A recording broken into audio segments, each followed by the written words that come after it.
Hello students, हम यहाँ पर बायोट सेवर्ट का नियम देखेंगे। यानी कि बायोट सेवर्ट लॉ आखिर क्या है, इसमें फॉर्मूला किस तरीके से डिराइव किया जाता है, या बायोट सेवर्ट ने किस तरीके से फॉर्मूला डिराइव किया था, हम इन चीज़ों को देखेंगे। देखिए, अगर हम बात करें सॉरी अगर हम बात करें कि इस वायर में अगर करंट आई फ्लो होता है, तो देखिए एक धारावाही चालक अपने चारों ओर मैग्नेटिक फील्ड प्रोड्यूस यानी कि चुंबकीय क्षेत्र उत्पन्न करता है। अब हमको ये देखना है कि ये जैसे एक धारावाही चालक है, अगर यहाँ पर देखा जाए तो इसमें हम एक छोटा सा टुकड़ा ले लेते हैं। इस धारावाही चालक का एक छोटा सा टुकड़ा ले लेते हैं। यहाँ पर हम एक टेंजेंट ड्रॉ करते हैं इस तरीके से, ठीक है, इस तरीके से। और इस छोटे से टुकड़े से आर डिस्टेंस पर, आर दूरी पर एक बिंदु ले लेते हैं P, और ये जो कोण बन रहा है वो थीटा बन रहा है। दूरी कितनी है? R है। तो अब हमको ये देखना है कि इससे R दूरी पर जो बिंदु P है उस पर मैग्नेटिक फील्ड यानी कि चुंबकीय क्षेत्र कितना आएगा, ये अपने को देखना है। ठीक है, ये अपने को देखना है। अब यहाँ पर बात समझिएगा मेरी, अगर हम इसकी बात करें तो हम इसकी लेंथ, जो छोटी सी लेंथ लिए हैं, ये DL ले लेते हैं। लेंथ कितनी है? DL, इस छोटे से टुकड़े का। तो किसी बिंदु पर मैग्नेटिक फील्ड निम्न बातों पर निर्भर करता है। अगर चुंबकीय क्षेत्र की बात करें तो चुंबकीय क्षेत्र निम्न बातों पर निर्भर करेगा। पहला ये है कि जो DB, अगर हम छोटे से टुकड़े की बात करें तो छोटे से टुकड़े के कारण इस बिंदु पर जो चुंबकीय क्षेत्र यानी कि मैग्नेटिक फील्ड मिलेगा वो थोड़ा सा मिलेगा, यानी कि छोटा सा मिलेगा। तो हम कहेंगे कि जो यहाँ पर मैग्नेटिक फील्ड मिलेगा थोड़ा सा मिलेगा। थोड़ा सा का मतलब DB, और DB क्या होगा? डायरेक्टली प्रोपोर्शनल टू I होगा। कहने का मतलब क्या है कि इसमें, इस बिंदु पर जो चुंबकीय क्षेत्र यानी कि जो DB हमको मिलने वाला है इस छोटे से टुकड़े के कारण, वो इसमें वैद्युत धारा जो प्रवाहित हो रही है उसके डायरेक्टली प्रोपोर्शनल होता है। ये हम फर्स्ट इक्वेशन मान लेते हैं। ठीक है, ऐसा होता है। और अगर बात करें कि जो DB यहाँ पर है, यानी कि जो मैग्नेटिक फील्ड है छोटा सा, वो इसकी लेंथ, जो लेंथ है उसके भी डायरेक्टली प्रोपोर्शनल होता है। ये हमारा सेकेंड इक्वेशन हो गया है। अब यहाँ पर थर्ड में ये देखा जाता है कि जो यहाँ पर DB है, जो DB है, थर्ड हम देखेंगे, जो DB है वो आपका डायरेक्टली प्रोपोर्शनल होता है। ये जो थीटा है ना, उसके साथ साइन फंक्शन लगा के, यानी कि साइन थीटा के डायरेक्टली प्रोपोर्शनल होता है। ये तीसरा समीकरण हो गया।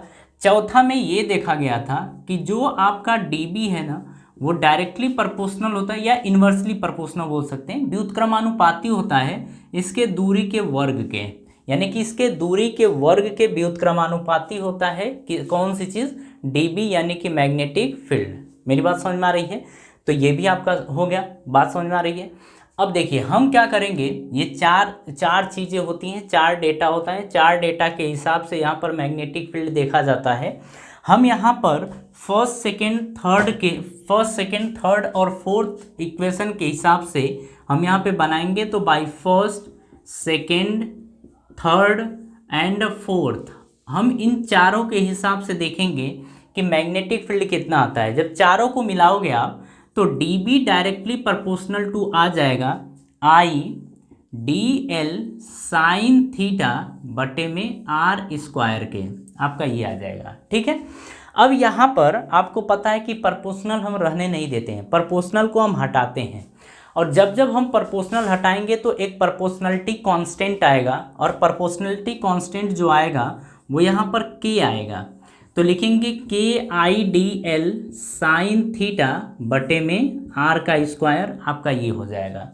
लेकिन अगर इस वाले K की बात करें ना, तो यहाँ पर ये देखा गया था कि जो K की वैल्यू है वो म्यू नॉट, अच्छा K होता क्या है, इसको हम बोलते हैं समानुपाती नियतांक। K को क्या बोलते हैं? प्रोपोर्शनलिटी कांस्टेंट, या हिंदी में बोल सकते हैं समानुपाती नियतांक या प्रोपोर्शनलिटी कांस्टेंट, ये बोला जाता है। ठीक है, अगर हम इसके वैल्यू की बात करें तो K बराबर होता है म्यू नॉट अपॉन 4 पाई।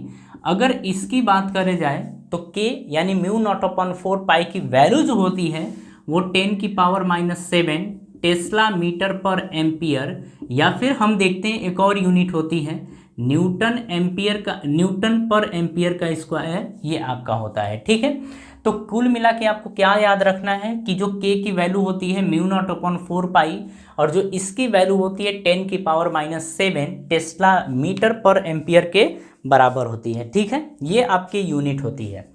तो अगर हम कहें कि यहाँ पर मैग्नेटिक फील्ड आपको कितना मिलेगा, तो ज़रा यहाँ पर देखिए, हम वैल्यू पुट कर दें तो लिखेंगे dB इज इक्वल्स टू μ0/4, ये आपका, फिर I dl साइन थीटा बटे में r² आपका ये आ जाएगा।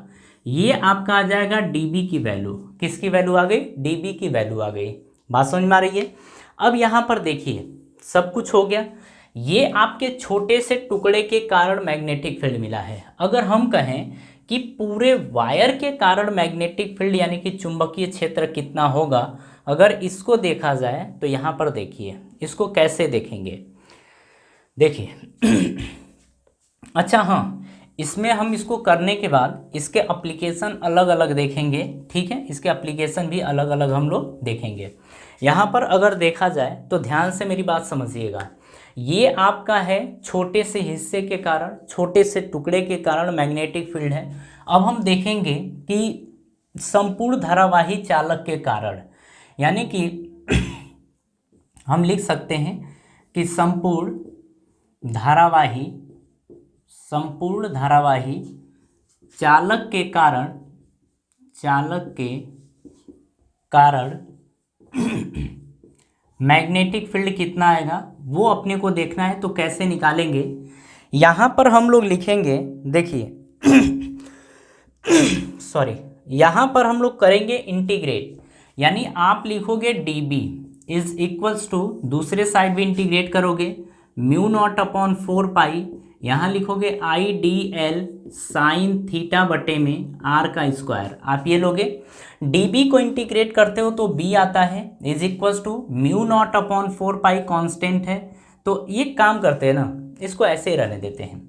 मतलब जो देखा जाएगा इसमें क्या करना है, कैसे करना है, इसको हम बाद में देखेंगे। आप जैसे वैसे लिख लीजिए μ0/4 I dl साइन थीटा बटे में r²।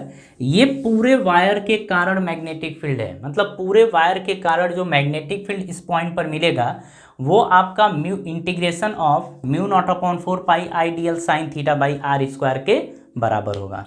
बात समझ में आ रही है? तो इसे आप कॉपी कर लीजिए, इसमें आपको कोई डाउट नहीं होना चाहिए, मैंने हर एक पॉइंट को इसमें रख दिया है। ठीक है, अब यहाँ पर लगे हाथ एक और चीज़ की बात कर लेते हैं। हम बात कर लेते हैं मैग्नेटिक फील्ड के यूनिट के बारे में, कि मैग्नेटिक फील्ड की यूनिट आखिर क्या होती है, उसको भी इसी में हम लोग देख लेते हैं। तो इसको हम हटा देते हैं, ठीक है, और ज़रूरी है बीच में ही निपटा लेंगे तो ज़्यादा बेहतर रहेगा। हम बात कर रहे हैं यूनिट ऑफ मैग्नेटिक फील्ड।